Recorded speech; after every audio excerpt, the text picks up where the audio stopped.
Hello and welcome to Thought for December the 17th. Our readings are Job chapter 21, Zephaniah chapter 3 and 1 John chapters 3 and 4. And our thought is, see what kind of love.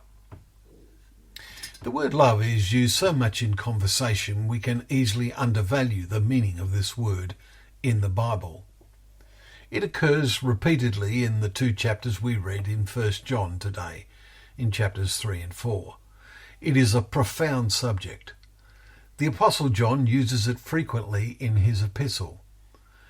He himself is described as the disciple whom Jesus loved in John chapter 21, verses 7 and in verse 20.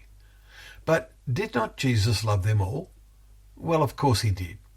But love comes in degrees of intensity. It understands the character which is its objective. Consider John. He was prepared to go in and see all the events at the trial of Jesus, and although he does not name himself, in John chapter 18 verses 15 and 16, we read that he stood beside the cross with Mary, the mother of Jesus. It was John who recorded the words of Jesus, "Greater love has no one than this, that someone lay down his life for his friends." John 15 verse 3. All true believers must aim to develop a living and loving relationship with Jesus day after day. As in all true relationships, it must grow and blossom and bring forth fruit. Today we read, "See what kind of love the Father has given us, that we should be called the children of God. And so we are." Verse 1. Do we know that? What kind of knowing is that? John goes on to write, "You know that he appeared to take away sins, and in him is no sin.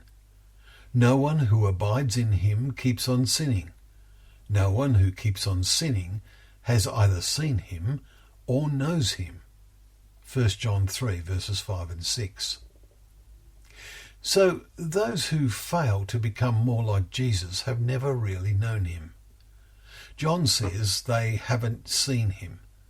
The sense of see we have noted before.